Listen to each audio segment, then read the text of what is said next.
Hello?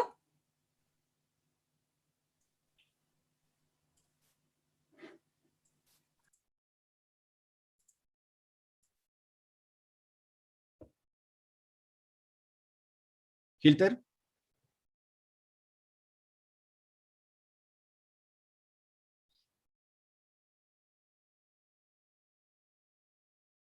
Hilter? Yeah.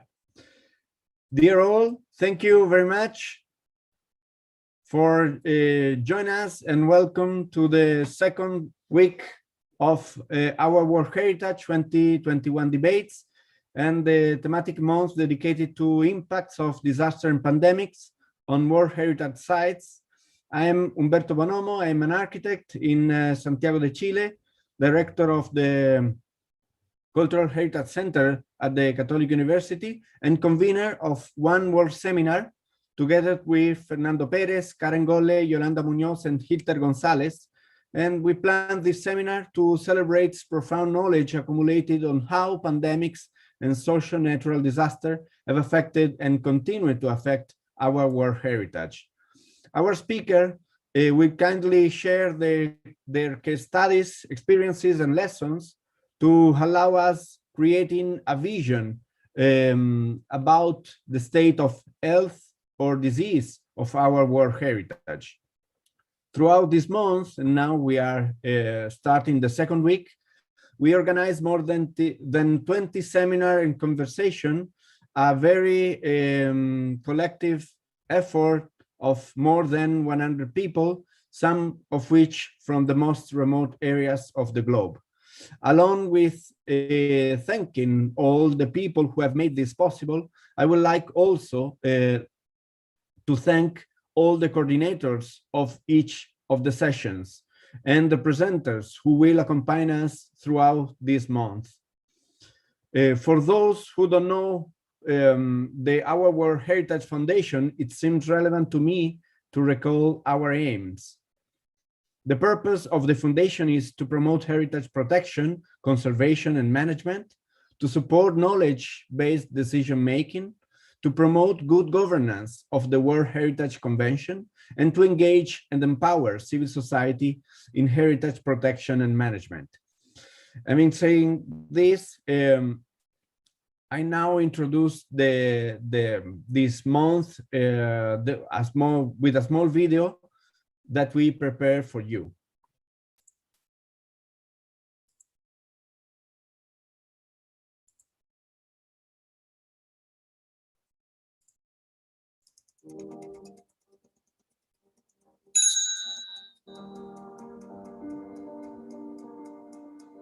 Recent disasters and an actual pandemic have exposed the fragility and vulnerability of our world heritage. These exceptional sites and pieces, which we would like to preserve for all humanity and future generations, do not exist in a segregated world. They belong to our social environment and our daily life. But at the same time, the World Heritage Sites are in danger. They are threatened by natural hazards that attempt against their existence. The pandemic has revealed their fragility and how much the human presence in them is vital and necessary for their survival. How can we protect them and at the same time give them life and new meanings? If we hope for a future for them, we should stop considering them only as beautiful objects or places, merchandise for the tourist industry, and fully integrate them into the social and cultural dynamics of daily life. We propose to promote a great discussion around the world on the risks and effects of disasters and pandemics on World Heritage Sites.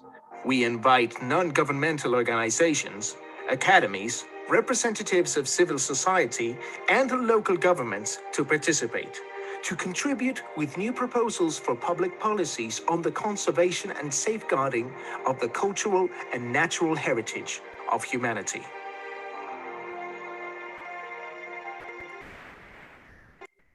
And then today's session is called Preparing for Emergency to Ensure Resilience of Cultural and Natural Heritage System Under Threat, a matter of good territorial governance.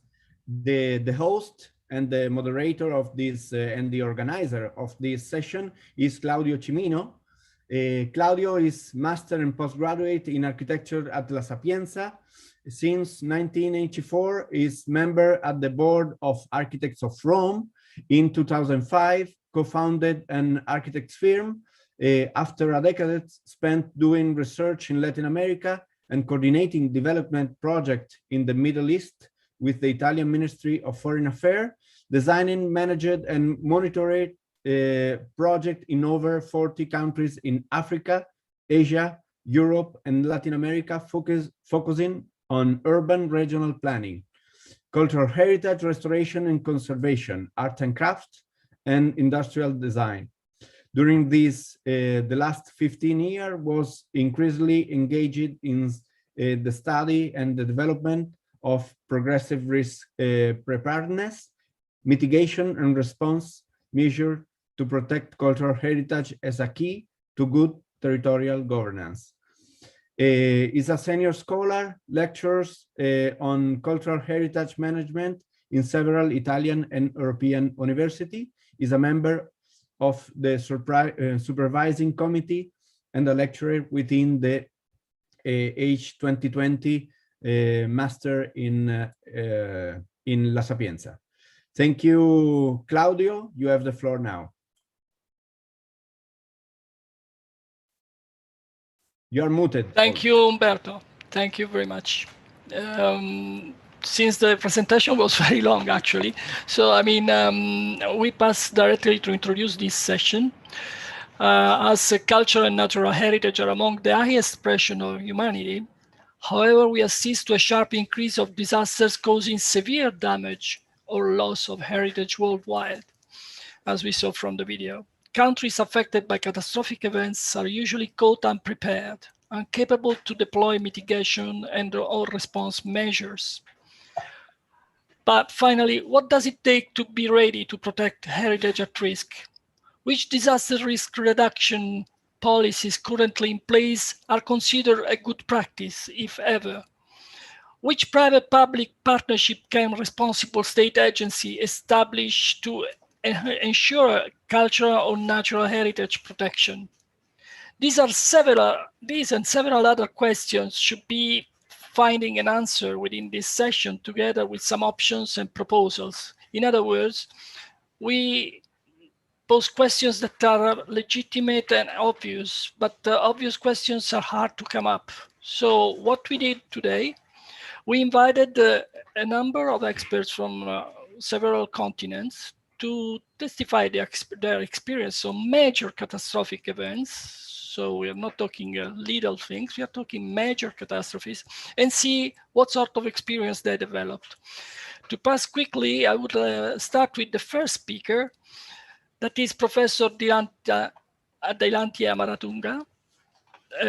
She is definitely an expert. I met Dilanti very recently, but I have been very impressed. She has a long experience in disaster risk reduction, and she teaches at the university in the UK, at the University of Huddersfield.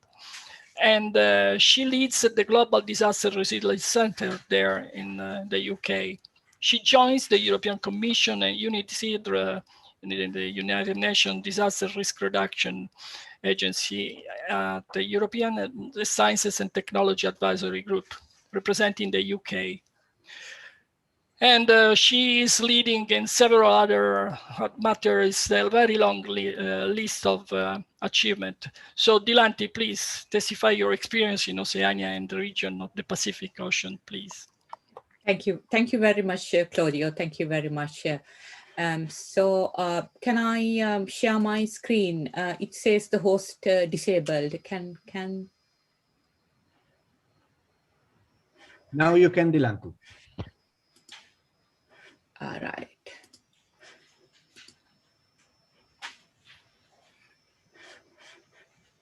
Can you see my screen? Yes.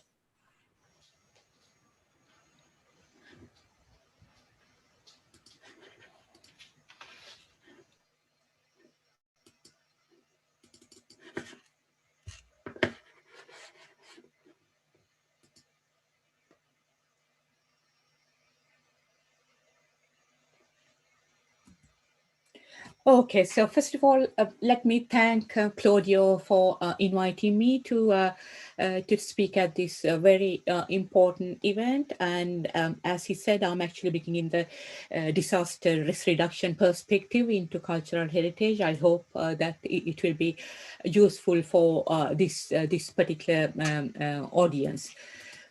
So, of course, I'm coming from a Global Disaster Resilience Center at University of Huddersfield. I'm not going to actually invest more time on that. Of course, I will share the slides.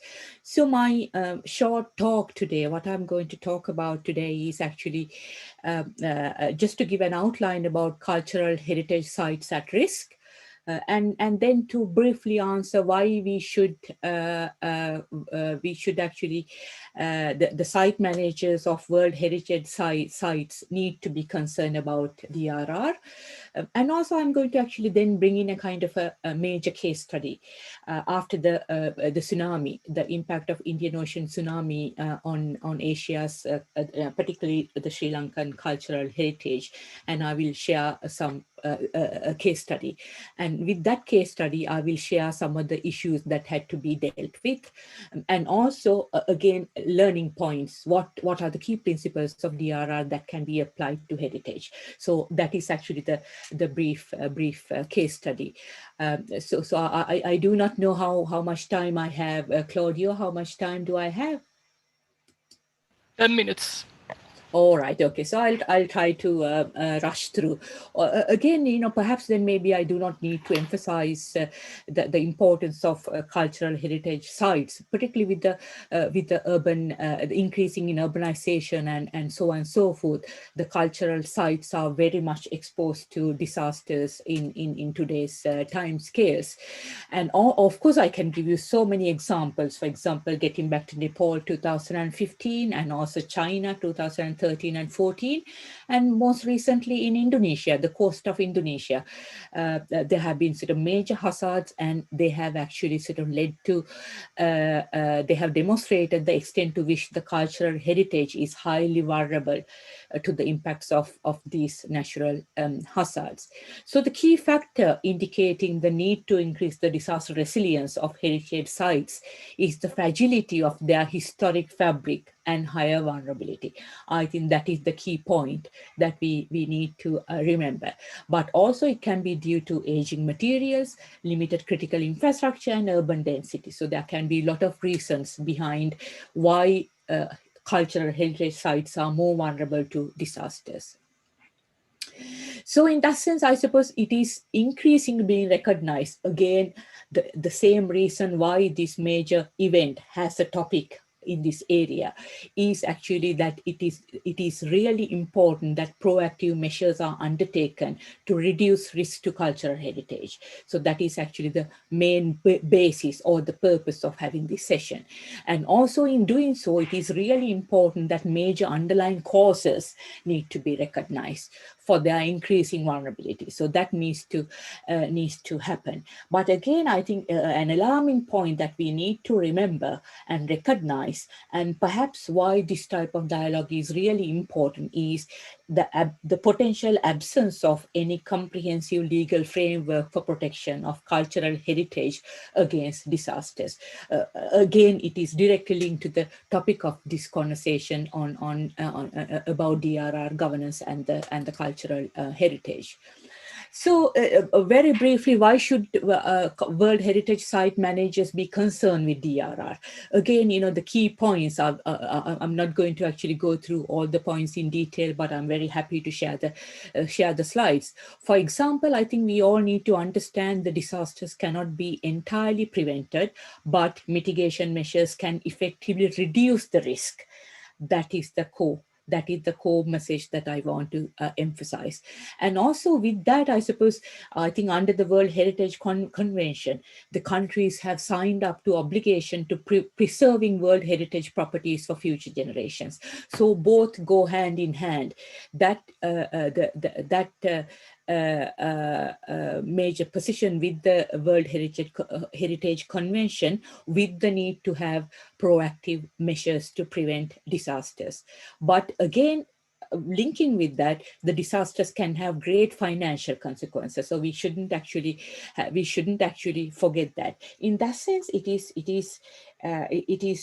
highly recommended that we actually think about cost-effective investment rather than being preventative risk management planning. So that is actually, again, which is very valid for cultural heritage examples also.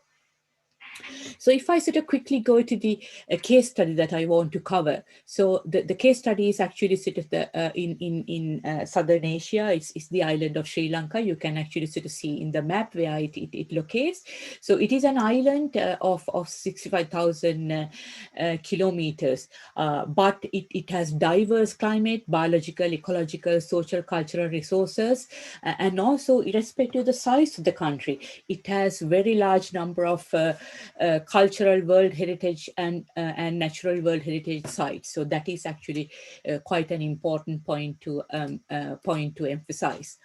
So if you sort of go back to the tsunami, Indian Ocean tsunami on Sri Lanka, again, it is not my intention to talk a lot about it, but you can see from the map to your left, the entire country, the coastal region was devastated by the tsunami. So you can actually sort of see the top left-hand corner picture is actually the major road. So you can see how it was covered by the seawater.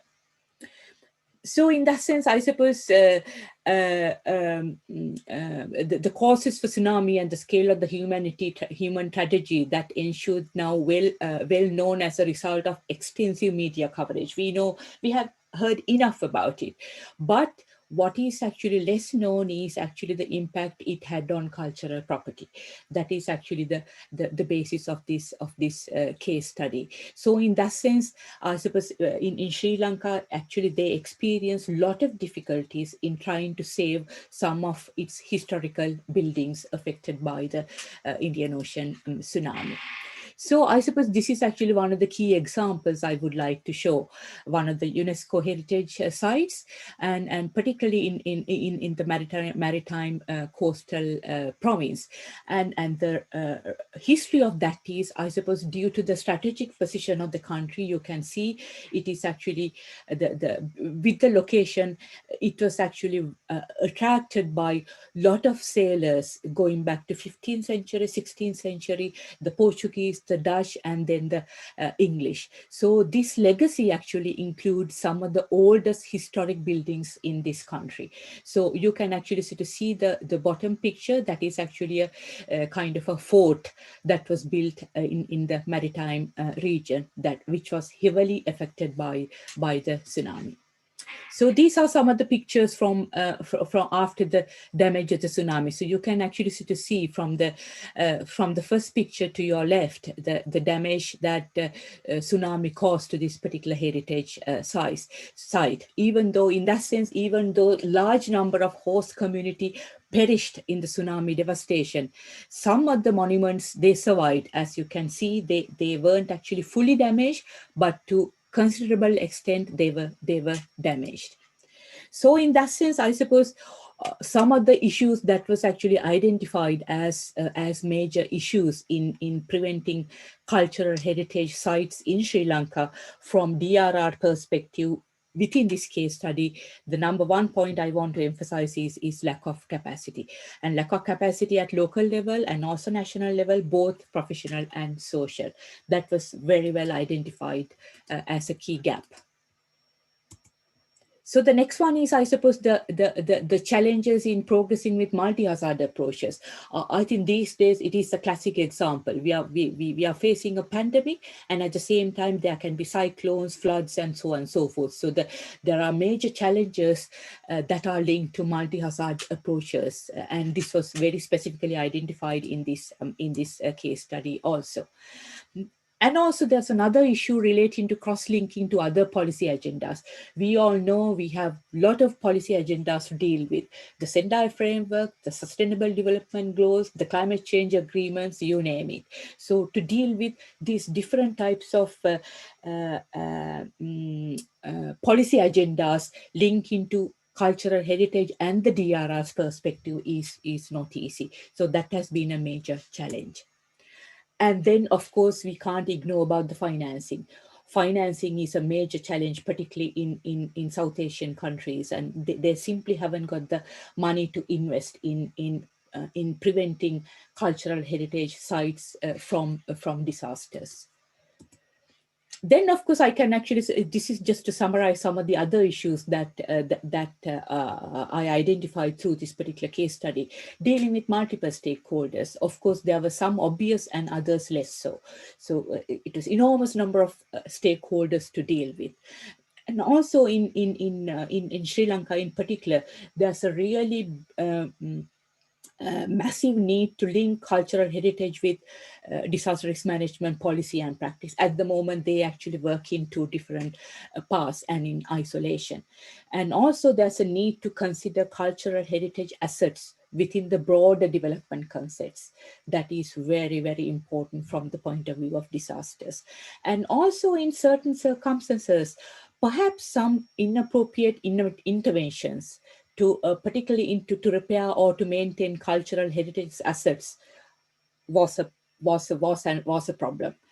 And also there are pressures of urban development because of the increased population. You know that we need to find space to house urban population. So it puts a lot of pressure on cultural heritage sites in the country, and also the pressures from tourism to open up these sites as soon as possible for the benefit of tourism. So these are actually some of the issues that I want to highlight. But again, lack of time, maybe perhaps the key principles that the DRR principles that can be applied to heritage. Again, I have highlighted several key principles, learning from this particular case study, and to highlight a few here.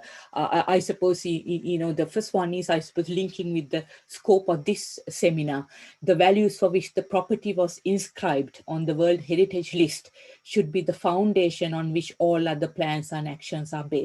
That can be a very good starting point. And also linking with that, the risk to cultural and natural heritage that DRR must address may originate inside the property or the surrounding environment. We really need to understand that point. And also there can be both small and progressive factors that may increase the vulnerability of heritage to hazards. So those actually need to be understood very well. Therefore, it is fair to say that the disaster risk reduction has a significant role to play in buffer zones of World Heritage properties. So this is actually the key points that I want to emphasize from this case study, linking up to the highlight of the importance of advanced planning and preparation.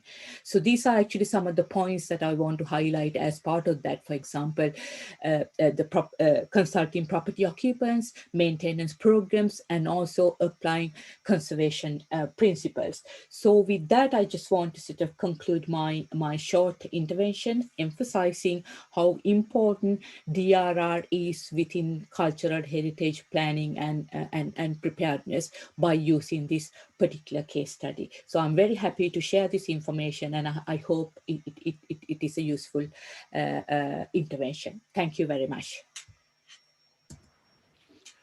Thank you, Dilanti. Thank you to stay up with the time. If you agree, I would postpone to queries to the end of the series of speeches, except in the case of the next speaker, that is Professor Giulio Zucchero from the University of Naples, Federico II. Zucchero is a full professor at the university. He's an architect by education, but he developed an expertise in the field of volcanology, and he deals with the area of the region Campania, and as a matter of fact, with an extended area. His presentation will give us an idea of what measures can be adopted, including for the protection of cultural heritage, especially movable, but also some immovable. Please, Professor Zucchero. Thank you very much, Claudio. First of all, for having invited me to such a nice meeting. Let me give 1 minute to greet Dilanti, that we have been involved together last years Hi, Dilante, in a European project together. Okay, yes, as you said in the introduction, I am the scientific responsible of PLINIU Study Center of University of Naples, that is a center of competence for national civil protection. And our task is to evaluate impact scenarios after, basically after volcanic eruption of Vesuvio Campi Flegrei. But as you know, the eruption by volcanic eruption is a compendium of phenomena, because we have earthquake, ashfall, pyroclastic flow, and blah, blah. And then we'll list all of these. You know that in the world, about more than 8 million of people are at risk of volcanic eruption. Not all the volcanoes are equal, are the same. We have volcanoes that give explosive eruption that are the most tremendous and the most dangerous, and effusive eruption like Etna. Vesuvius and Campi Flegrei, that is just beside Naples, one on right side and the other one on the left side, are explosive one. But we have another in front that is Ischia as well. So we are very well contoured by volcano. What we do is either risk analysis or impact scenario analysis. We have no time to go through in detail of these, through the difference of these two analyses. But let's say that for volcano it's more important to evaluate the scenario, so the impact. We have a reference scenario that's a sub-Plinian one, and we evaluate the exposure, so the buildings, transportation networks, people, that of course are the main important to the civil protection to care with, because of course the population is the first thing to save. But of course, even cultural heritage. I have to say soon that not much has been done for cultural heritage. Something has been done. We will tell you later at the end of presentation, but a lot have to be done. So coming to the action of the volcanic eruption, we have, as you see, a list of phenomena: volcanic earthquakes as a precursors, ashfall, pyroclastic flow, landslide, large tsunami, bombs, missile, bradyseism. But of course, we don't have time to go through all of these, even because the civil protection plan is focused basically on these three aspects: earthquakes, because of the precursors before the eruption, that it's important because could interrupt the capability of a civil protection to evacuate the area, and so to put to save people basically. Ashfall, that is in a larger area around, and even in in a range of many kilometers, and pyroclastic flow that happens soon after the eruption, after the sustained column of the eruption collapse. And so these pyroclastics wind comes through the building volcano and can burn and kicked all the buildings and infrastructure on it. So as we were saying, the volcanic eruption is a phenomenon where magma break the earth and come up, and so it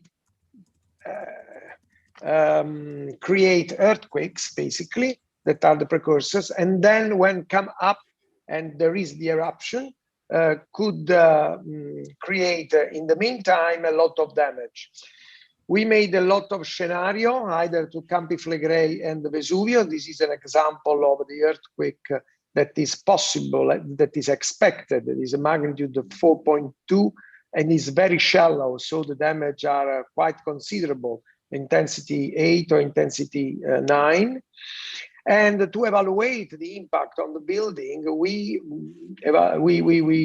studied some vulnerability curves for ordinary building, according to the building typology occurring in the area.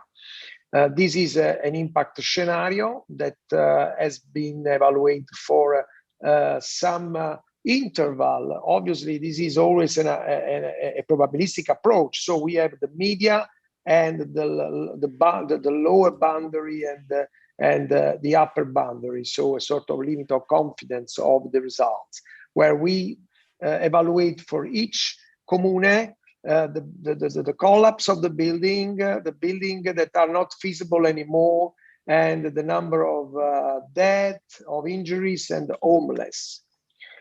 This is derived by the building collapse, by the number of building collapse, and by the distribution of damage of the building on the territory. According to that, we are able to evaluate the damage to the people. So we define the estimation that are, as I was saying before, dead, injuries, and homeless. About the roads, it's very important to evaluate the probability of interruption of the roads after the earthquakes, because the interruption of the road will put in crisis all the evacuation plan. We have to evacuate more than 800 people, 800,000 people, sorry, from the area. That is an exodus, actually, is more than exodus. Is an enormous amount of people that has to be carried out from the area. So we build up a model to evaluate the probability of interruption according to the vulnerability of the building that are facing the link, that if are weak, they could collapse on the road and interrupt the road and make a lot of trouble to the civil protection for the evacuation. Okay, and in fact, this is some scenario that show that. Another important phenomenon is the ashfall. The ashfall that could be in the proximal area or the long distance area. These are the models of the plume distribution and of the centimeters of ashfall on the ground, according to the eruption, the reference scenario of the eruption that has been assumed by the civil protection. Even for that, we build up the vulnerability curves for roof, and this is one of the possible impacts due to the ashfall in Campi Flegrei expected, and so as for the Vesuvius. We have done, even as I was mentioning before, an evaluation of the ashfall at the long distance, because in the proximal area we can have even a couple of meters or even 3 meters of ashfall that of course collapse the roof.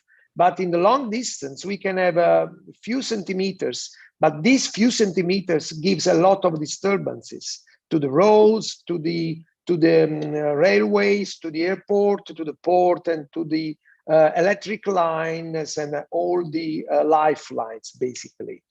So we evaluate this scenario of impact at long distance for motorways, roads, and all other kind of lifelines, and ports and airports and so on. And according to the millimeters of ash, we are able to make a scenario of impact and the disturbance on the population, and even in terms of cost of death to the population. This is in detail one of these analyses.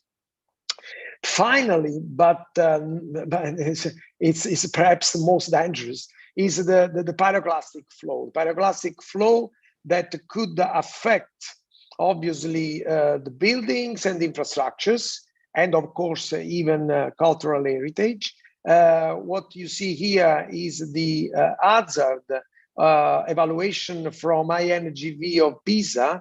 Augusto Neri teams is able, with a very complex elaboration of a model, of a fluidodynamic model, to give the quantification of the dynamic pressure, of the temperature, and of the weight of the particle. We have evaluated even which is the barrier effects of buildings that, of course, transform a pyroclastic flow from steady state in turbulent, but could modify the dynamic pressure on the buildings. We have evaluated vulnerability function against this pyroclastic flow for buildings and infrastructure in the area, and this is just a glance of the impact expected at Campi Flegrei. Mitigation very quickly. We can work on roof opening and facade that are the weakest elements at risk of buildings. Roof with overlapping very light steel framed structures, opening by overlapping to the opening special panel and special windows with the special glass that has been studied at the Plinius Center, and the same for facade. This gives another benefit, a co-benefit, because all these adaptation, all these action for protecting the building from pyroclastic flow could be even intended as adaptation action against the climate change effect, against heat waves, for energy saving. So there is a co-benefit that has been considered in a very important way.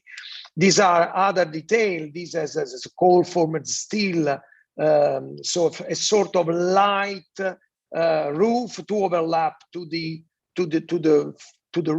actual roof in order to protect being pinched as well from ashfall, and so as a shell in ultra high performance concrete in order to, or some protection of facade or window.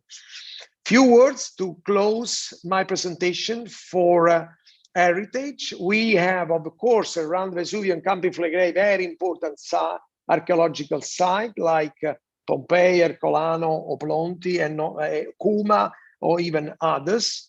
And the Vesuvian village, so of course, along the coast of Vesuvius. And actually, these are the three measures that has been inserted in the planning and used even in the exercise, basic and European exercise performed in 2006. That is the reinforcement of precarious archaeological structures.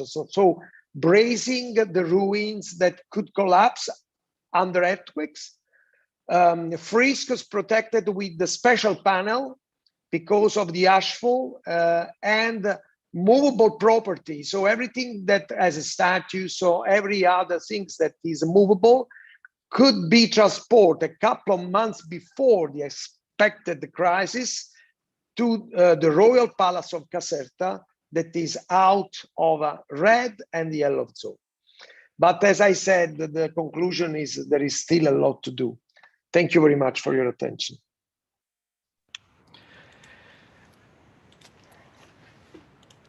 Thank you very much for this presentation, and thank you for staying very well in the time, actually. We are proceeding pretty well, so we will continue with our presentations later on. But if there is anybody that wants to raise questions after the Professor Zucchero, because in a while he is to go to the Academic Senate, and so he is to leave us. If there is anybody that wants to raise questions at this point on his presentation, is welcome to propose it. Otherwise, we continue.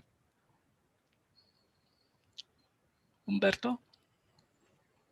You can go on. I think I suggest Claudio.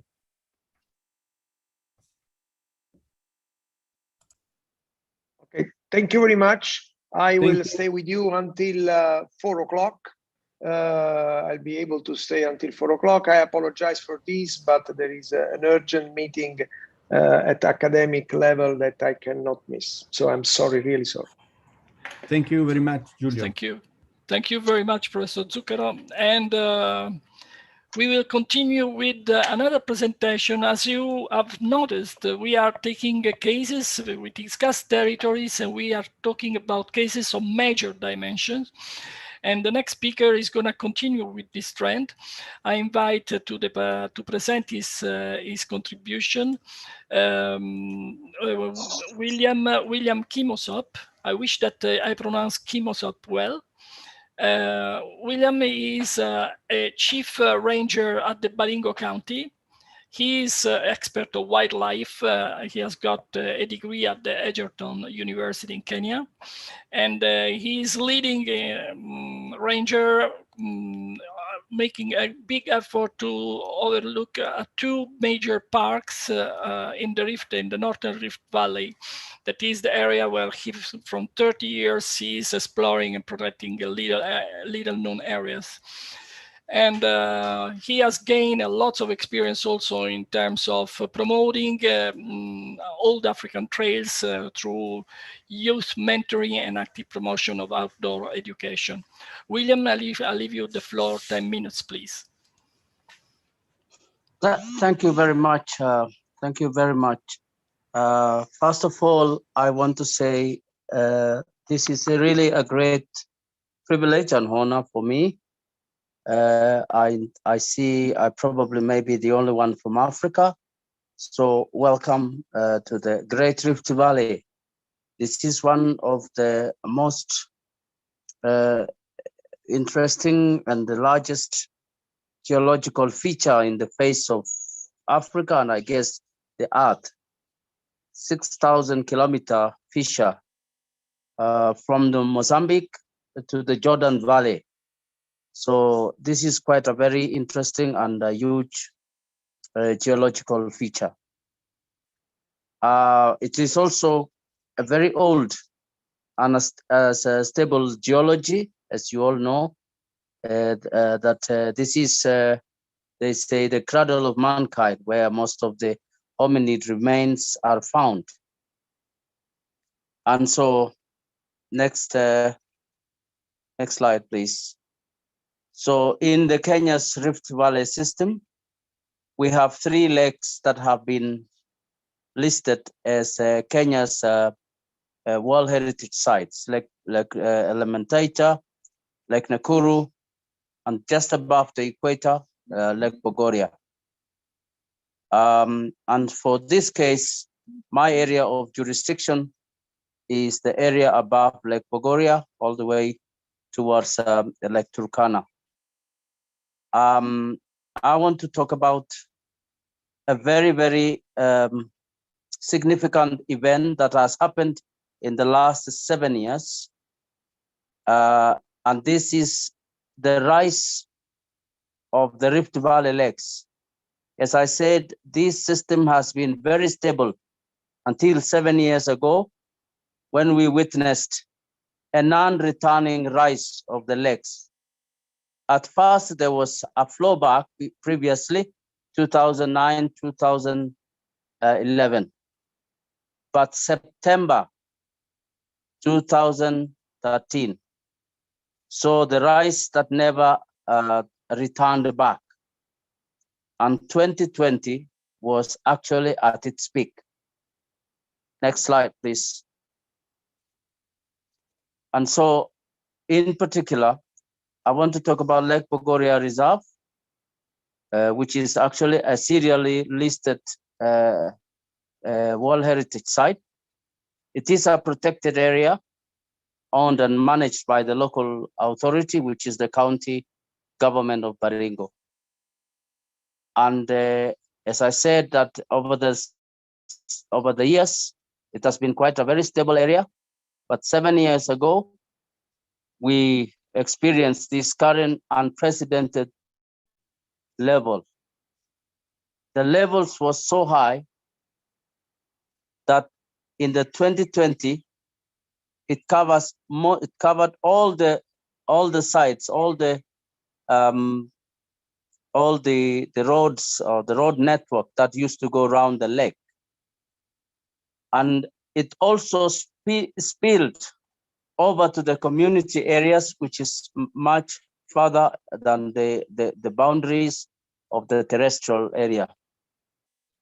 This in turn has displaced hundreds of families, as you can imagine, in all the low-lying areas. It has also submerged infrastructure, roads, bridges, camping sites, and etc. And also wildlife habitats. Next slide, please. And you can see most of the facilities at the big picture is the gate you used to drive in, and that was just you know, it was a matter of time that the whole of that building was eventually submerged.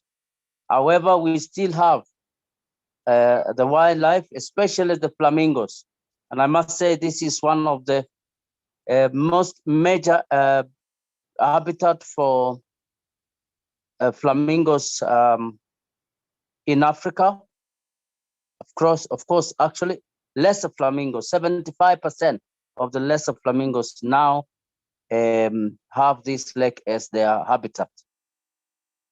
So from this picture, you can see that this lake has really risen in a scale that nobody alive today has ever seen it.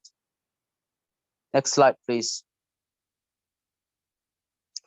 From the timeline of the satellite imagery, you can see that the floodplains in 2013 was beginning to build up. In fact, as we talk now, 2021 may even go beyond.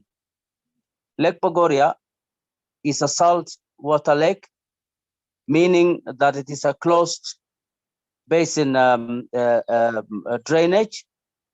But further on, less than 20 kilometers away, is Lake Baringo, which is a freshwater lake on a lower altitude.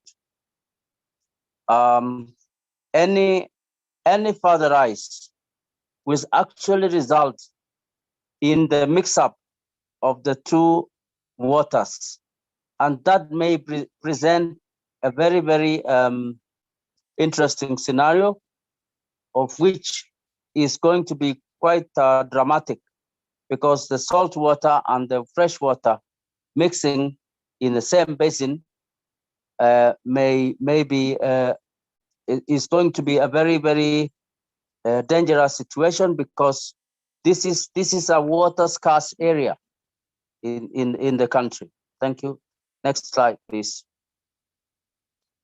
And so this phenomena has caused untold suffering, not just with the people alone, but also the economy and the ecology of the area.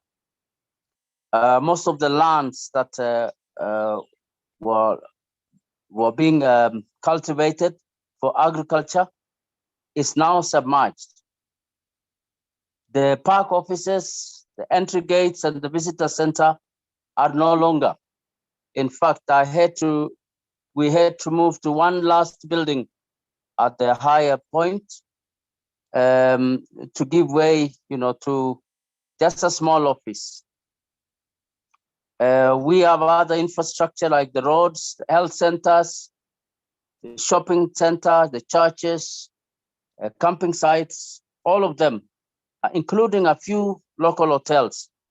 In fact, in the next lake, all the hotels are literally underwater. And so, combined with the current pandemic, COVID-19, the area has had a double blow from a natural catastrophe. Next slide, please. So nobody was ever prepared for this event. Up to now, I think even the authorities are still hanging on the fact that the water may turn back. And I can tell you that from what I have seen in the last 7 years, there seem to be nothing like turning back. And so in the short term, the people who were displaced had to move to temporary shelter on the higher grounds. Some actually even had to move into the park, while others had to be accommodated by relatives and friends. And the water is still rising. One of the most important things that we need to do is actually to embark on very, very serious research to get a decision on the fate of, the whole area, not just the Bogoria alone. The communities now live in fear, constant fear of an unknown future. Nobody knows what is next. We have a huge, quite a big town nearby, and it is on a low-lying area. Well, displaced wildlife have also been a source of conflict. In the other lakes, which is fresh water, when the water moved to the community areas, and so did the wildlife, and especially crocodiles, hippos, you just find them within the homes if you cannot even move anymore. Next slide, please. And so, as a way of conclusion or a way forward, we actually urgently need a more integrated and collaborative research. People who have dealt with these such pandemics before, such problems before. Our own scientists, for instance, there's been a very, they've been very puzzled. Everybody has come over and go back into the cities. We are in a very remote areas in the Rift Valley. And so we need to really model a possible future scenario so that the government can take more decisive action. The other thing is to make a plan for resettlement, especially in the higher areas and infrastructure restoration. This will involve, for sure, mobilizing a substantial amount of resources, finance, technical expertise to see what happens, because people have to move out eventually. I'm not in the scientific. I'm not a geologist, but for sure you can actually see for yourself.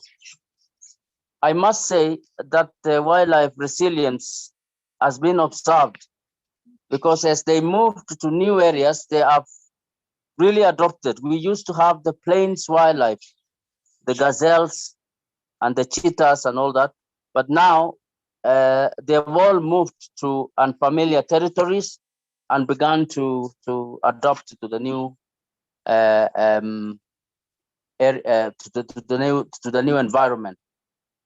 The other is an elaborate just protection is required, because some areas wildlife had been killed or had been decimated, and people might be seeing an opportunity for more wildlife, and poaching can be increased.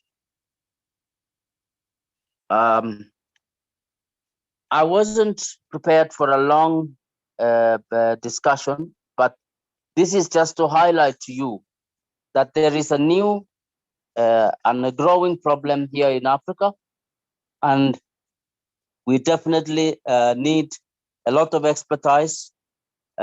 We've had quite a number of efforts by government. A large study, an extensive study had been commissioned. I'm yet to get the copies of this report, but hopefully from this study, more action and more efforts can now be put. Thank you very much. Thank you, William. Thank you for your presentation and to stay on time also.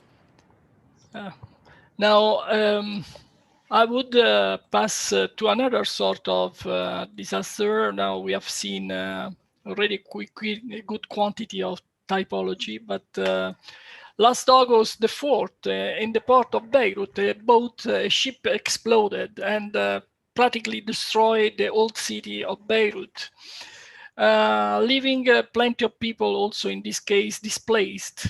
I would leave the ground to Antoine Lahoud, who is an architect by education. He teaches at the Lebanese American University in Beirut and in Byblos. And he has been entrusted for the recovery of the area of Ashrafiyeh, which is an old quarter in Beirut. For those who know, Beirut Ashrafiyeh used to be a very lively area of the city. Please, Antoine, the ground is yours. 10 minutes.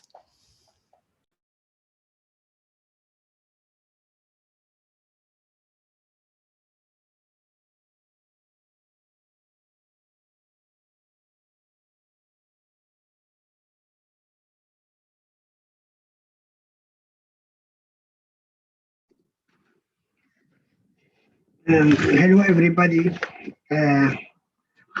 First, thank you, everybody, and thank you, Dr. Semino and the committee, to allow me to share with you the case of disaster and pandemic of Beirut in the case of the explosion that took place on August 4.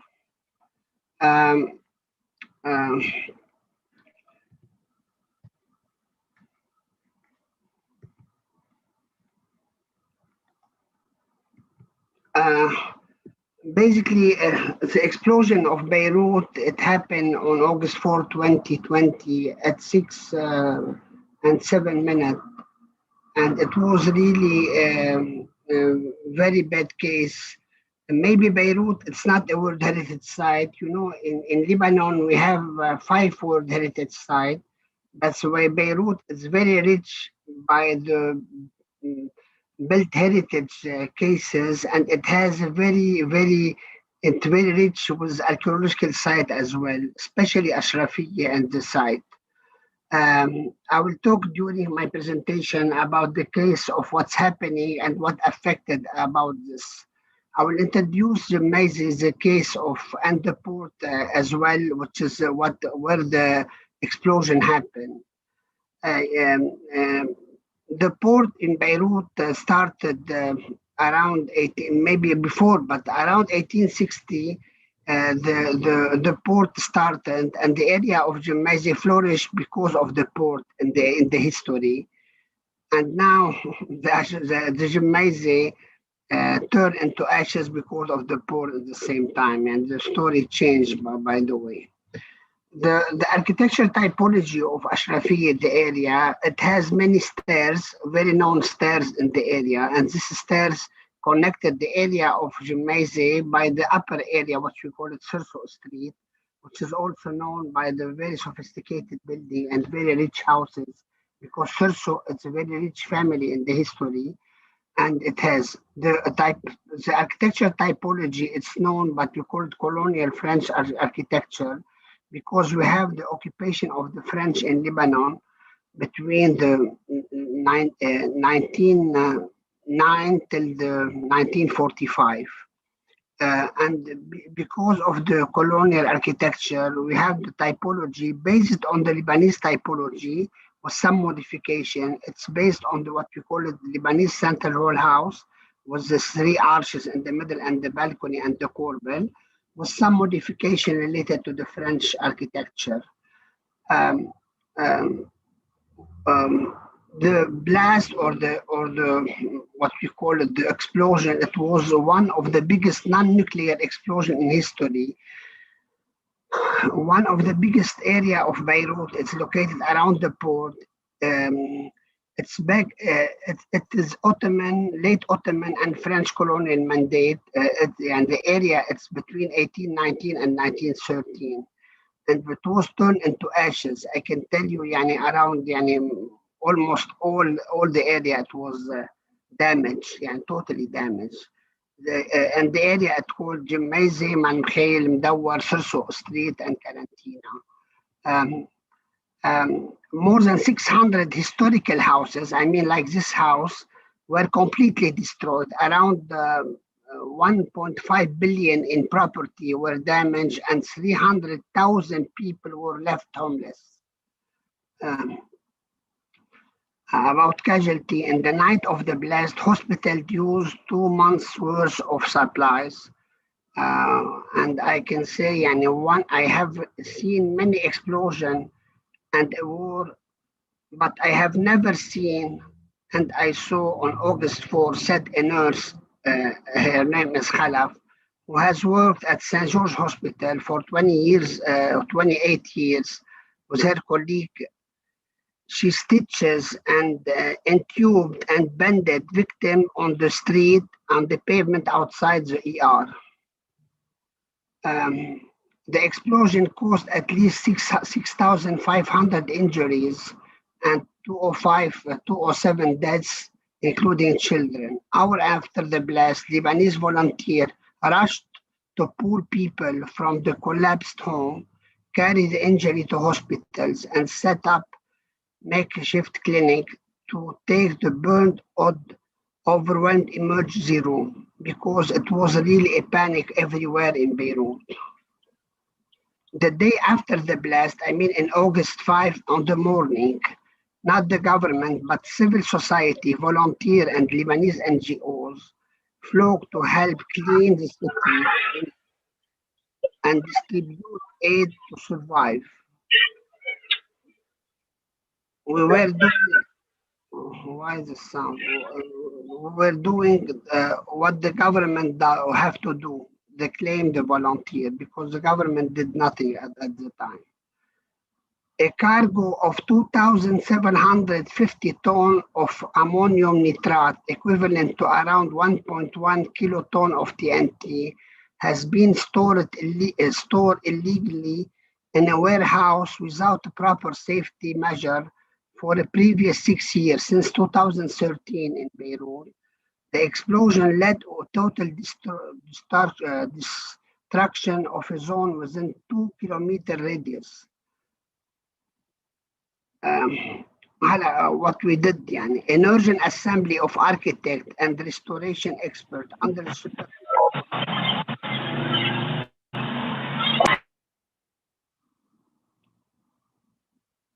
of Antiquity and Ministry of Culture emerged.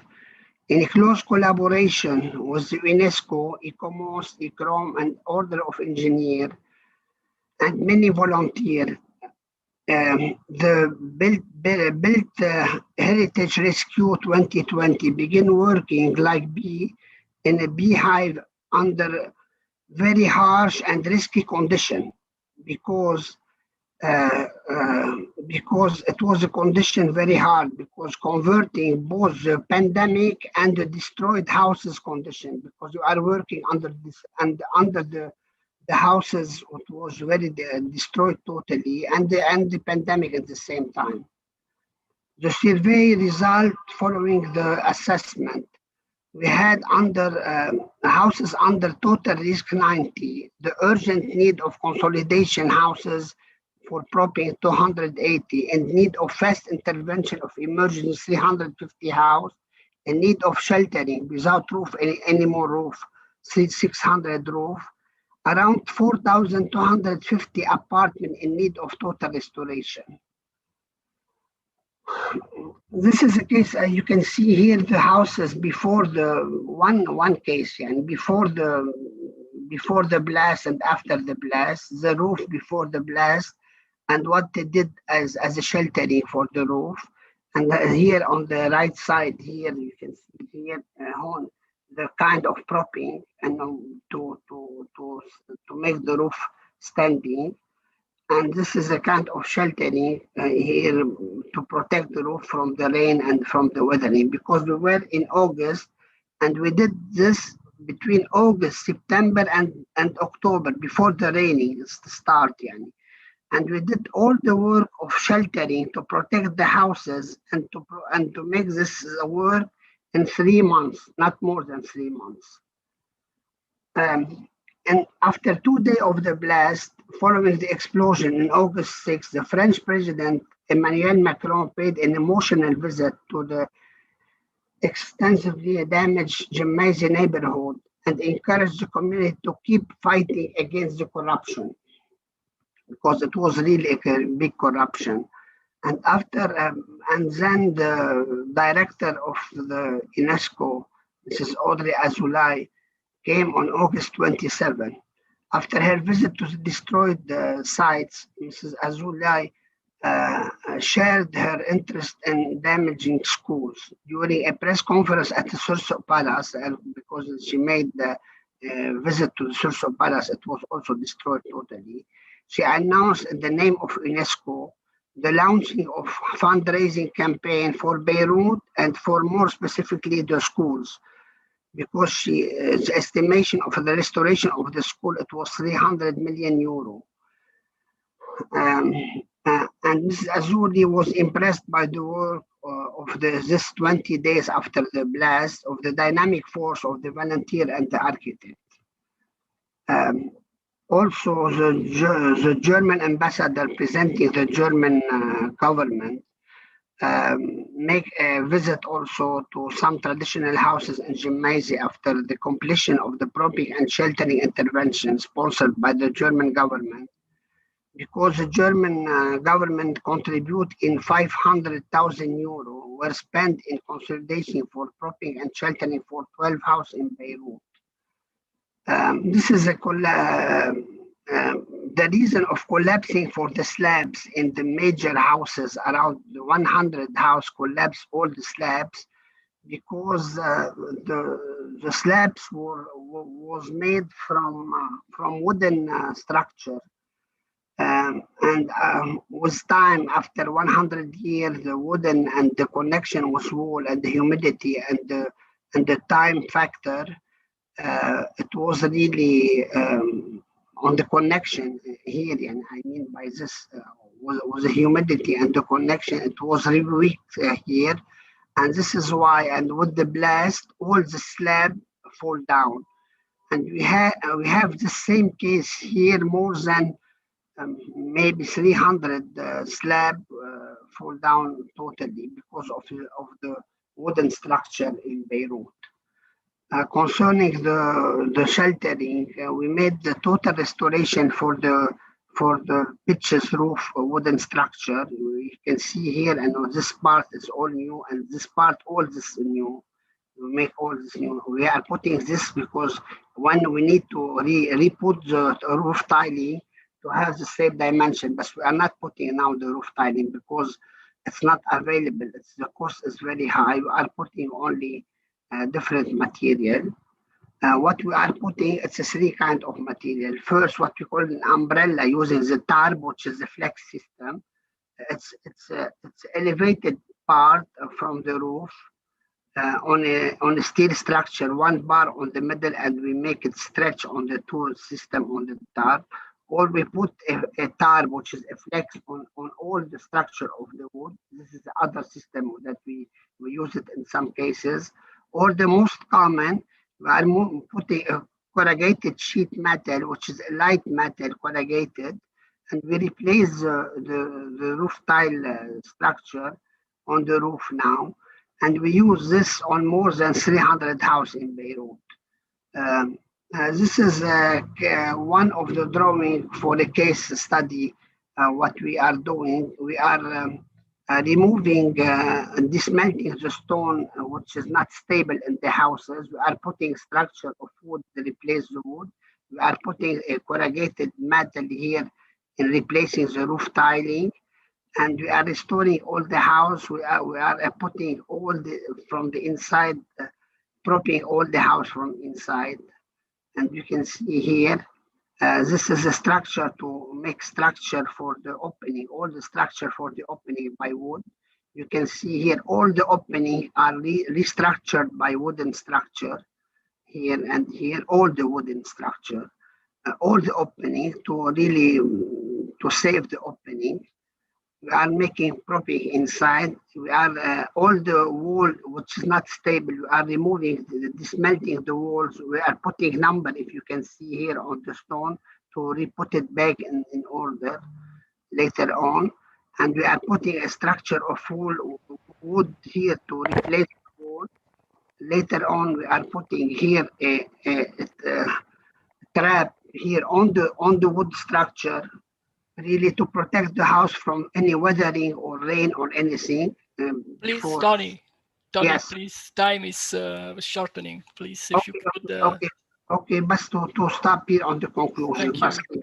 On the conclusion, really, but in conclusion, the first phase of propping and consolidation it was a remaining phase of consolidation. It was a crucial injection to people in the street of Jamaica, Mankhel, Mel, and Alam. Due to the political conflict, the fund of the country expected did not allow to continue the work. What we are feeling the Beirut heritage. It became handicapped, Ashrafi. In addition, we should be very cautious at not reviving the experience of Solidaire, because this is Solidaire here and this is Ashrafieh before the blast. Downtown Beirut is very well-dressed city, but it lost her soul. As for the reconstruction, we strongly emphasize on equivalence importance of restoring both the city, soul, and the stone. In the end, Tony, thank you for your presentation and give us the time. It was a great hope, and we hope we have the time to make all the restoration and to give the citizen back to their home. Thank you, Tony. Very well presented. Pretty rich of material. I'm sure that then we will have space for discussion and return on the topic. I would leave the ground now to two researchers, and they are engineers at background, and they are focusing on earthquakes. So we pass to another continent. Now we are in Peru. They are Giulia Cocco and Alberto Basaglia. They are PhDs in engineering and postdoctoral at the University of Chieti in Pescara in Italy, and they are now dealing with the seismic problems for the protection and problems of the vulnerability for cultural heritage at risk. Thank you. The ground is yours. Thank you, Professor Cimino, for your presentation. And we are Giulia Cocco and Alberto Basaglia, and we are pleased to introduce our project concerning the seismic risk assessment of the historic center of Cusco in Peru. Cusco is one of the most important cities in Peru, and it is declared a UNESCO World Heritage Site since 1983. Thanks to the presence of several religious and civil buildings with a high cultural value that needs to be preserved, especially against environmental disasters such as earthquakes. Indeed, Cusco belongs to an area with a high seismic risk, and one of the most severe earthquakes of the past was the 1950 earthquake that caused several collapses. So in addition to the cultural heritage of this city that must be preserved, we must consider also that Cusco has a high population density and a high tourist flow every year. So it's crucial to make people aware about the seismic risk of this area. For this reason, the main goal of our project concerns the seismic vulnerability assessment of the historic center of Cusco. And this project is framed within a cooperation agreement since 2018 between our university with the University Andina of Cusco and the Pontifical Catholic University of Peru in Lima, and also with the municipality of Cusco. The first step of our project was a survey campaign in order to collect all the necessary data for our study. This survey campaign took 10 months and was done with the cooperation of both Italian and Peruvian students. And during this survey campaign, we focused the attention on the residential buildings of this historic center, And we collect all the information with a specific survey form in order to collect all the architectural and structural data. And at the end, we analyze 834 residential buildings of the historic center. Then all the collected data were organized in a georeferenced database in order to study also the territorial distribution of these structural information. For instance, here we can see the territorial distribution of the main structural systems. And we can see that the most common type of structural system is the adobe. Indeed, the adobe is one of the most common structural material, construction material in this area. Another example can be the territorial distribution on the foundation type that are mainly stone foundation, and particular are the ancient Inca foundation, as we can see in the picture located in the upper part of the slide. That are particular because they are characterized by big square stone blocks. So considering the cultural heritage value of this historic center and all the geometrical and structural feature collected during the in-situ survey, we apply a vulnerability index-based method. The vulnerability index is an index that is able to define the vulnerability level of each building. And it is computed based on a critical analysis from the structural point of view. So considering the structural feature and also the structural deficiencies of each buildings, we can analyze the vulnerability index. Here in this map, we can see the first results we obtain computing the vulnerability index on about 300 residential buildings belong to the most peripheral area of the historic center. And in dark blue, we can see the most vulnerable structure. So the structure with the highest vulnerability index. So computing this vulnerability index for a representative number of buildings, basically we perform a seismic vulnerability assessment of this historic center on the urban scale.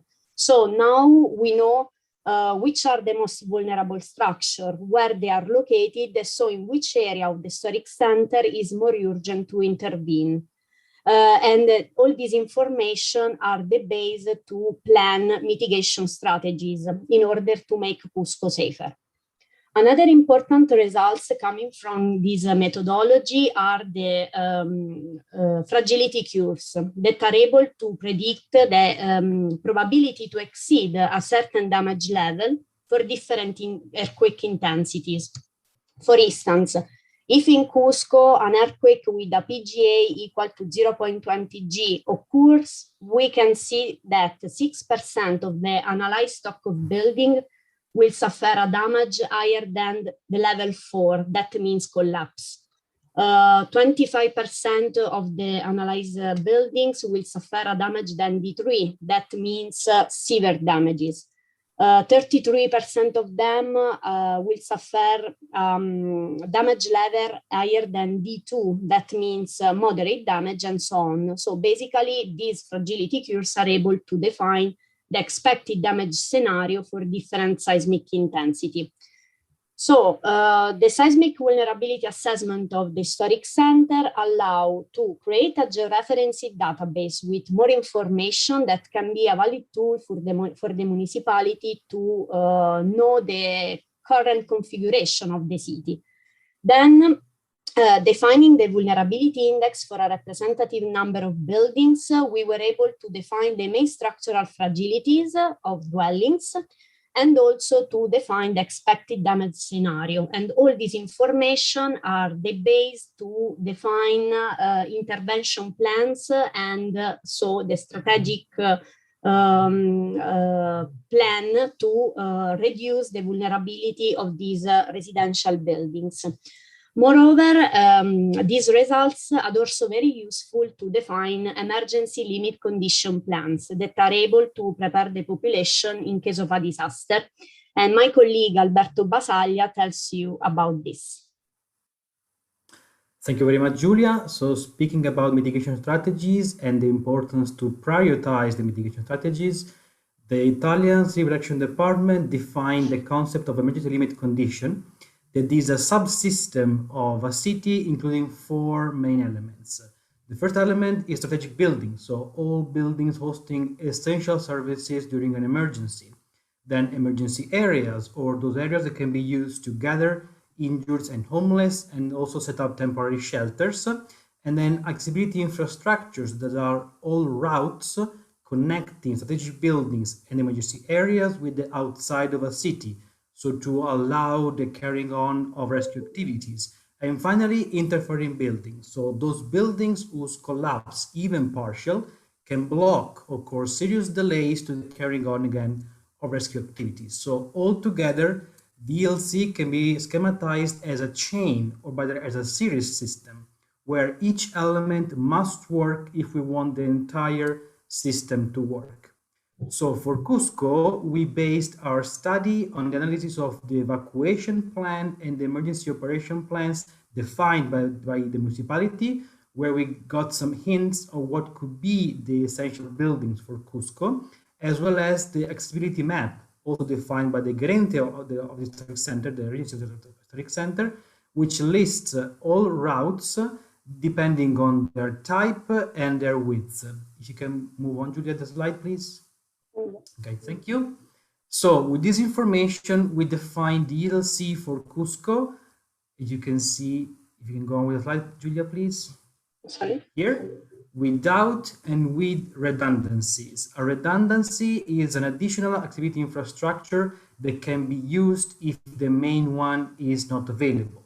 So focusing our attention with the LC without redundancies, we can see that in Cusco, almost all essential buildings are along the same route, this Avenida del Sol, and we have a reasonable number of emergency areas. So we can, in case of disaster, we can gather there the injured and homeless and set up shelters. On the other hand, if we focus our attention on the accessibility infrastructures, we can see that all except one, it is Avenida El Esercito, that is crossing the lower left of the map. All other routes, they have a high number of interfering buildings. So this high density of Cusco in case of a disaster may be a serious issue for the carrying on of rescue activities because they can pose serious delays.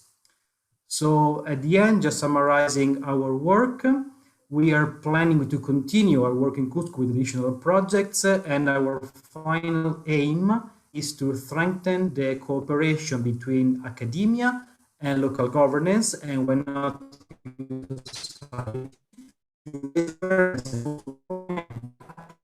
the safety of Cusco, they can be translated also into policies and why not in future updates of the master plan. With that, if you have any questions or comments, you are more than welcome to reach out to us. Thank you. Thank you very much for the presentation. With this last presentation, we ended up with the series of presentations that characterize this session. Before passing the ground to some queries posed by the public, I suppose that there are a few. Are there, Hilda?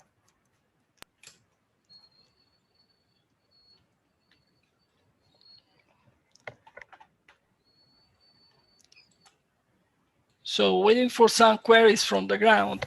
I would like to sort of try to review with you, because it's pretty impressive the dimension, the scale of the problematic that is approached. We did really have a range of options, and the case studies that were presented were all revealing that there was some attention. So what's next? In other words, in Africa, the case of Kenya, we have seen the lakes. We have a phenomenon that is ongoing, and they are trying to identify the cause. And then there is a notion, there is someone taking care. But it's a matter of studying, it's a matter of the world of sciences, and perhaps it's a matter of combination. But also in Cusco, the last presentation we have seen, there is an authority concern. Equally, we can say from Beirut and the case of we have just seen of the explosion and the fire, not to mention the tsunami. So, I mean, we are talking of events of big dimensions, but nevertheless, we end up in always making the accountancy. What does it take to really realize mitigation measures so that instead of being taken in spite of our own awareness, how can we prevent to be taken by surprise and be able to react? What are the obstacles that are faced? Is there a possibility to create models of cooperation so that between the local communities and the authorities, there is sort of an action plan ready to be implemented? I mean, what does it take? So I would like to have a round of, from your experiences, from your studies, what is the reaction? I would start with the Dilanti. Dilanti.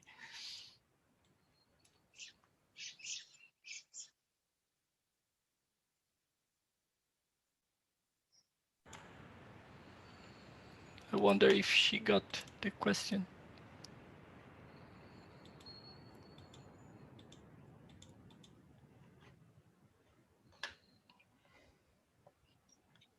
No, she's not there. Well, let's pass to the case of Beirut. Tony Lahoud. Are you there? Yes, yes. Yeah.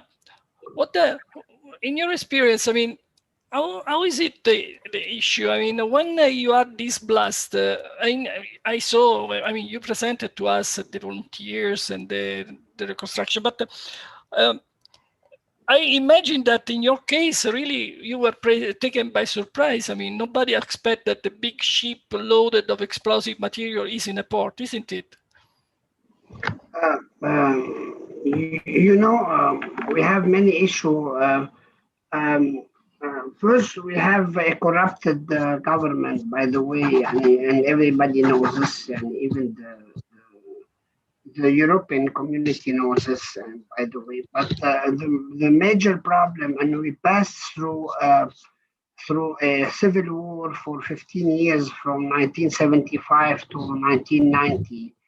And we have all Beirut was totally destroyed, not this part of Beirut, but what we call downtown Beirut. And then we make like reconstruction for what we call it the project by Solidaire construction of Beirut, started by 1994 till 2000. And we went through this experience, but unfortunately we didn't learn from our experience as governmental issues. Having all this process and all this cost, what it cost all the government a lot of millions, billions, not millions, to rebuild all the city of infrastructure and rebuild all the city. And now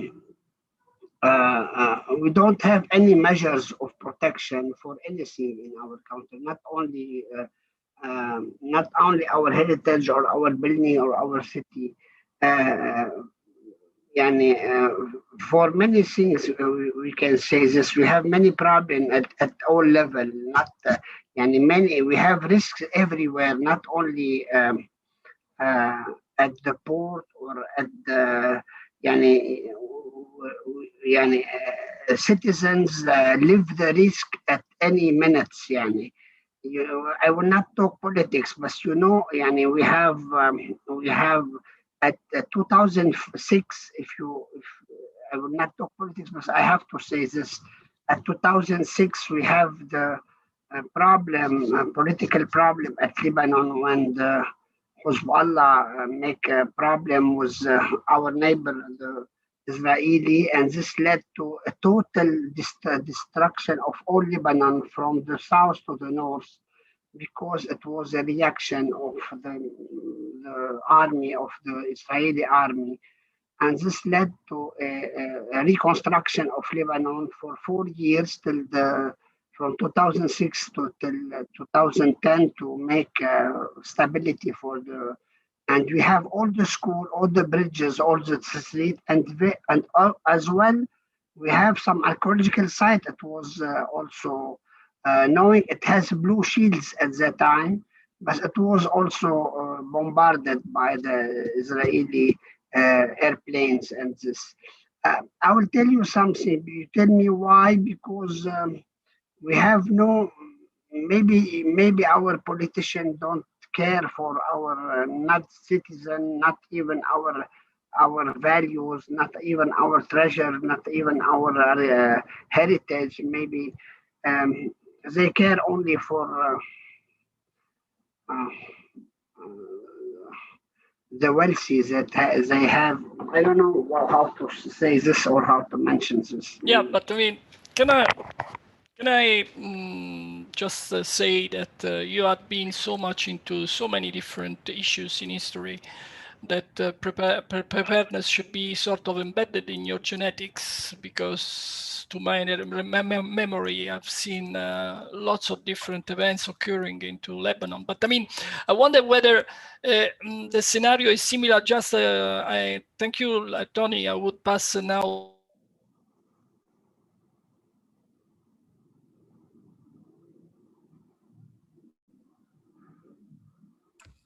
Claudio, you are muted. Sorry, William. I would like to hear your experience in Kenya. To my understanding, you are very much into it, into trying to work out the problem of the salty water racing into your region in the rift. Is there a participation at the level of authorities? What is the level of participation from central and peripheric authorities of the state? Thank you very much. Yes, there has been some level of concern, but however, that has not translated into action on the ground. The various local governments have been left to, to try and give solutions to their local people. However, as I said, that there's been a very extensive attempt to study the effects of all this pandemic, all this disaster, that a big study was commissioned October last year, and I think they have just concluded their findings. But the problem is still going on. One of the major issues that really affects us is we don't have a strong civil defense, sort of a structure. The disaster management departments are still very rudimental. We don't have the area I am. It's only that because I am a ranger and based on the ground, it is only our observations that have been being depended on. The other problem is we don't have a local scientific sort of setup, a research department or geology department that is active on the ground. And so we are left with efforts that seem to be happening or efforts that are being taken ad hoc, no particular directed efforts. The other gap is that the scientific world may not have the resources enough to actually cover the grounds, to monitor the levels of water and the rates that it is moving, in order even to bring out a model for whichever time.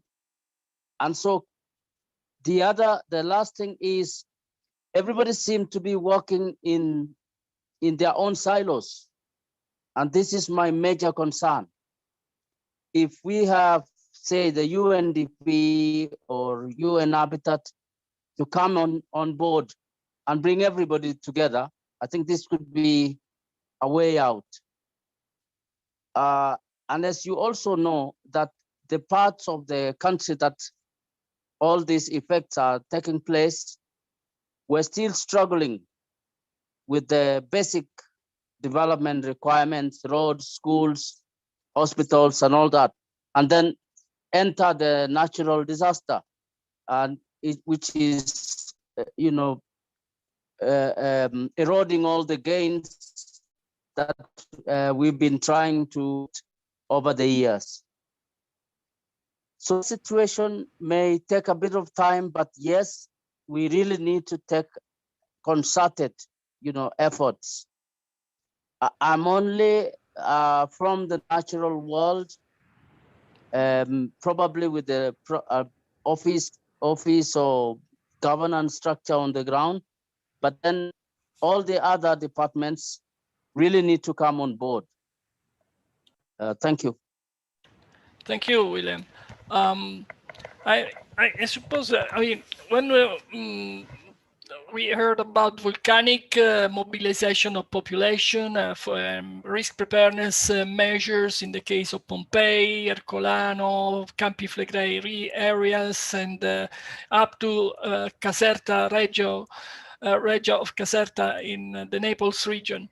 And they have measured the number of people, the type of mobilization that would be needed, what sort of preventive measures can be used in order to mobilize, to at least put into safety movable heritage and perhaps some cultural heritage, immovable. But I wonder, I would like Dilanti Amaratanga, could you please tell us, from your perspective, you presented the case of tsunami, which is one of the most destructive events that I can dream of. So, in that case, there are now better knowledge after the experience we did in the early 2000s. But is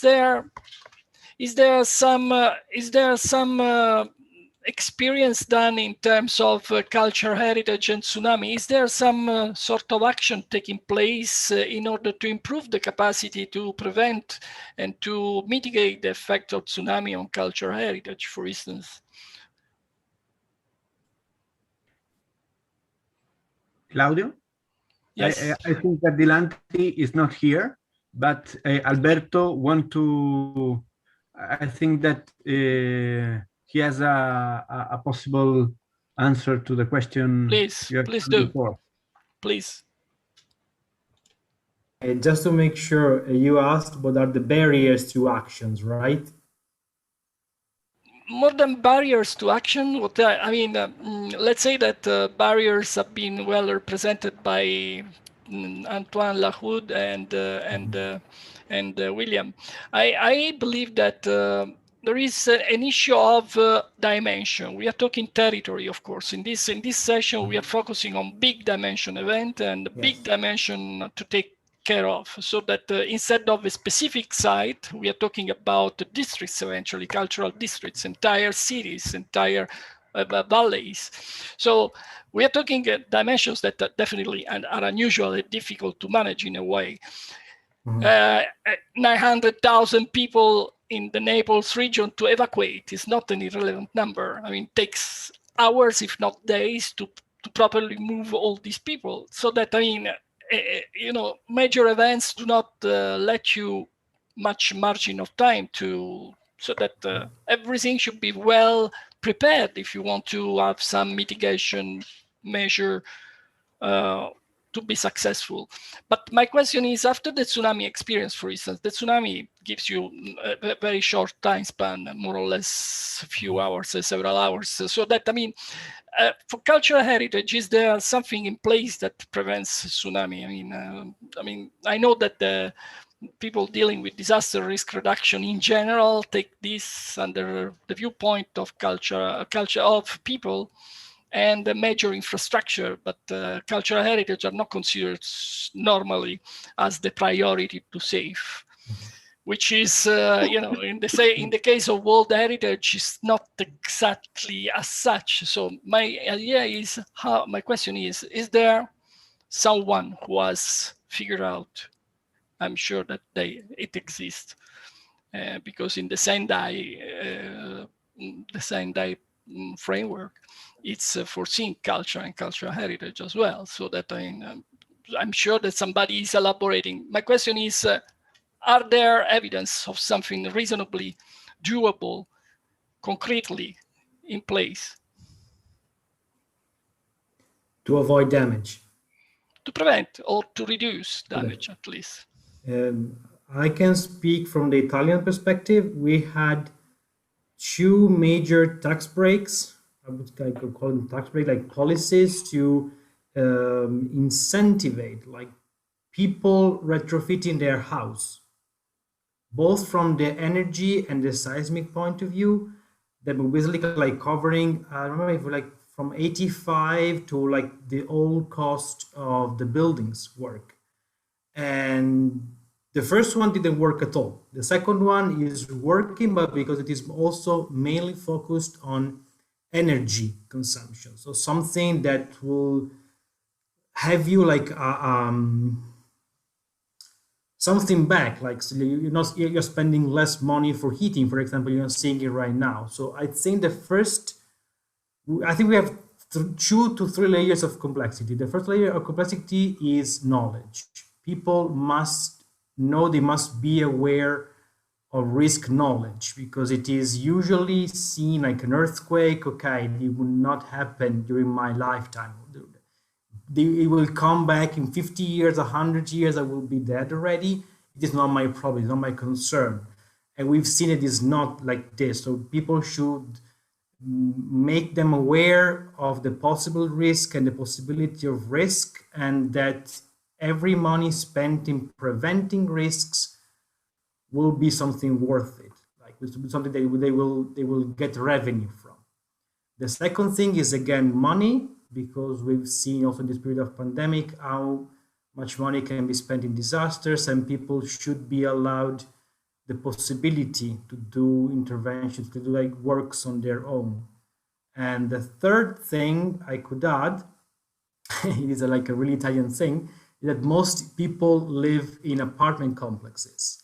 And in apartment complex, like you have to make all the people decide to do this work. And if you live with 20, even 10 families, there will be someone who will say, no, I don't care about it.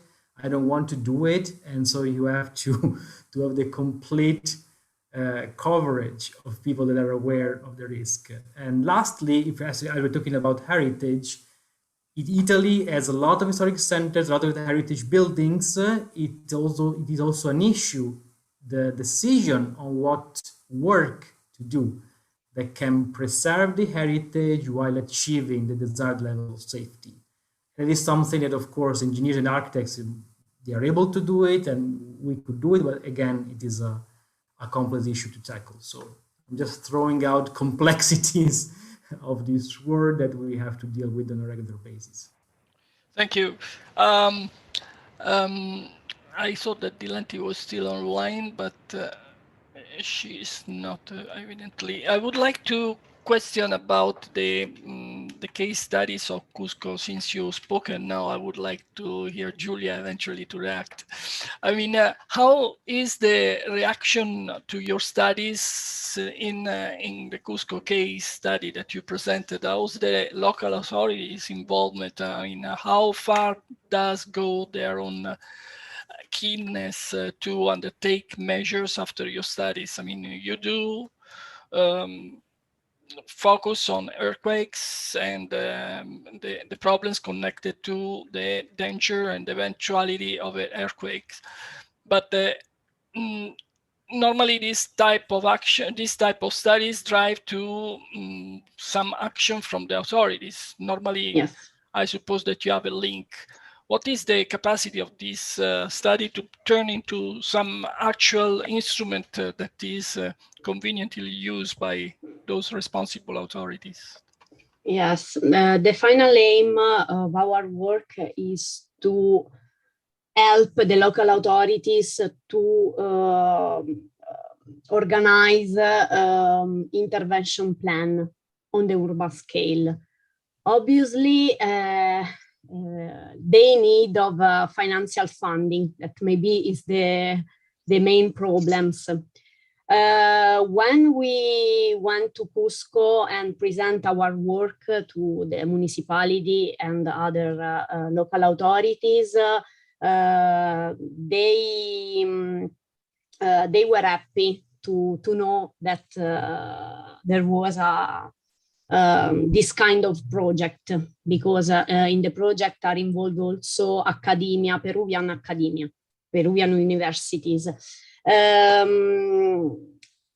During this period, the COVID didn't help us to have contact with the municipality, because it was a difficult period for everyone, especially in Peru. We hope that in the future, at the end of this project, our results can be a valid tool for the local authorities. We are also trying to define, for instance, the reconstruction time, to the time to recover after an earthquake, the reconstruction time of buildings. And we are trying also to consider the commercial activities in the historic center, because we know that Cusco has a high tourist flow every year. So the commercial activities are really important in the economy of the city. We hope that these results can be used from the municipality to do something and to take action on existing buildings. But maybe there is a problem between the communication. There is problems in the communication between academia and local authorities. It is not easy. Thank you. This seems to be a clear picture, and it's pretty recurrent issue. But I see an interesting query from Mario Santana, Mario is meaning about the assessment of outstanding universal values, if I'm not wrong. And it states that he thinks is important. And of course, if we are talking about World Heritage, that is one of the key criteria for the World Heritage to be assessed. Could we give the voice to Mario? Mario Santana, please. Thank you, Claudio. Nice. I'm sorry, I just catch the last part of the seminar, but I was really interested in the example of Cusco, because when we do a risk preparedness strategy, especially for earthquakes, we always take into consideration, the outstanding universal value and the attributes of the city of Cusco. And one of the attributes of the city of Cusco, of course, is the urban planning, the planning of the city and all the different layers of history. And then another point that I found really interesting, because I had the opportunity to be in Cusco many times, is that, it's very chaotic in terms of, evacuating tourists, but I think that the answer was already put in the chat. So thank you. Thank Mario. Thanks a lot. Before we wrap up, I would like to verify whether on the ground there are some other questions that, like that of Mario, was sort of suggestive. Definitely the issue of outstanding universal value being one of the criteria why a place is decided to be World Heritage Site. Natural disaster or whatever sort of disaster, technogenic or whatever the source of the disaster, has an impact and could cause even a total transformation. Let's say the case of Kenya, where a natural site can be transformed, naturally transformed, and we don't know. I mean, it's still under study. So I mean, it is evident that the issue at stake is an issue of a certain relevance, because you may even alter to the point that the status of cultural or natural heritage under protection may be less relevant. I'm just wondering, or provoking in a way. I just wonder whether there is some other new query.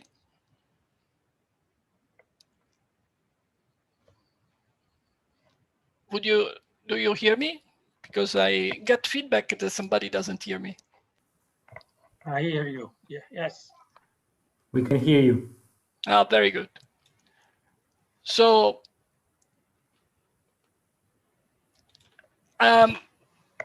so the idea is, if there are no other questions, I think we should have a final wrap up. I would like to question whether, in all your experiences, you have seen whether there is room in the countries where you operate, whether there is a ground, but also from the floor we can get the answer if somebody asks, whether there are signs of good practice in terms of public-private partnerships into the protection of cultural heritage, in terms of disaster prevention and so on. In other words, when I mean private-public, I mean whether the public institutions, local authorities have manifested a certain keenness to cooperate with NGOs, civil society organizations, individual citizens, and whether they have established a structured relationship into this direction. Do you have any such experience? I have some, but I would like to see whether you have some of these experiences that we can consider to be good practice to take example from, because natural disaster or disaster in general have a dimension. Just the word disaster is a connotation of the event, is overwhelming event. So are there some experiences that in this floor can be testified of structured cooperation between civil society and authorities, civil society and civil protection? Normally this we see on the television people that civilians that at some point are gathered, just volunteer on the spot, but nothing structured. It's very rare to see somebody that is really structurally organized and prepared and knows what to do. Normally it's spontaneous, and unfortunately sometimes also, since these people are not trained, not necessarily useful, or sometimes could be even counter a problem, because could cause damage to the heritage, especially the movable heritage, if it's not well organized. So are there some experiences that you can testify of major events when the people were ready to respond? And I'm making this question is a question that I do also to myself, but substantially is one of the reasons why our World Heritage was started, is to see whether we can improve the level of management of cultural heritage, and in disaster and pandemics, it would be very useful to answer to this question or to find answers to the questions. William had raised the hand. Please, William. Yes, we've seen a very big interest, and already our local authority are having some kind of understanding with the Kenya Red Cross, and they are developing at the moment an emergency operation center, which I have also contributed in our department. We have an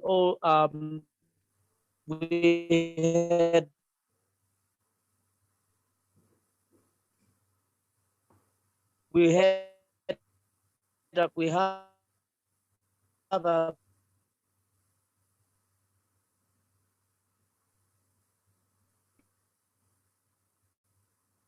visit William, we have problem. William, maybe you have problem with the connection. We are not hearing you. William? No, it's not possible to hear you. See where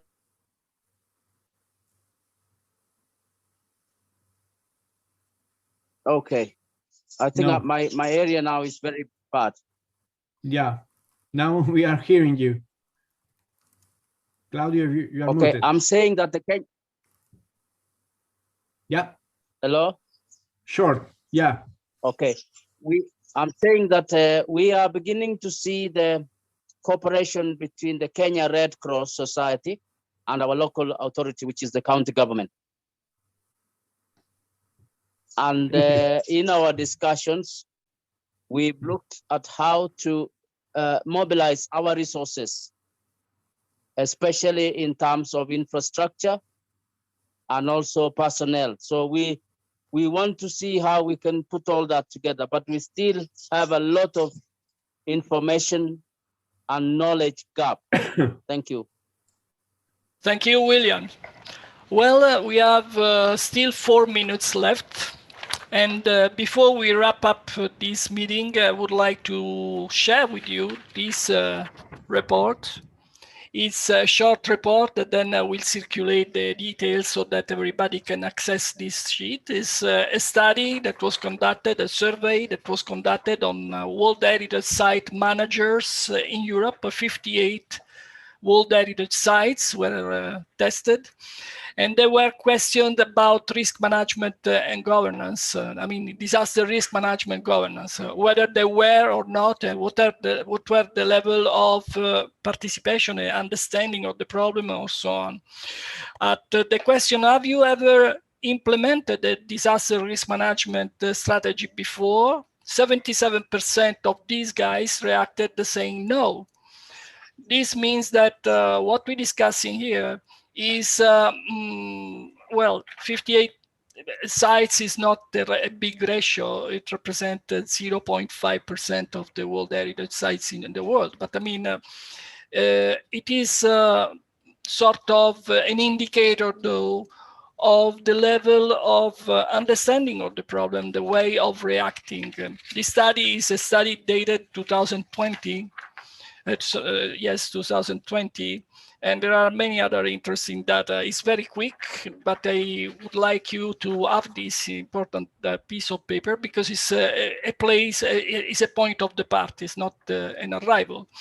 It will be interesting to conduct a similar questionnaire and to circulate to other World Heritage sites and see what is their reaction to make a real statistic that makes sense.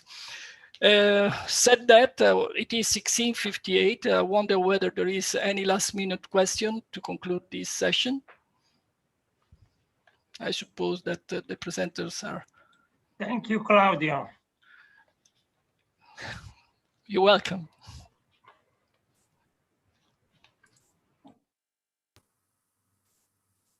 So.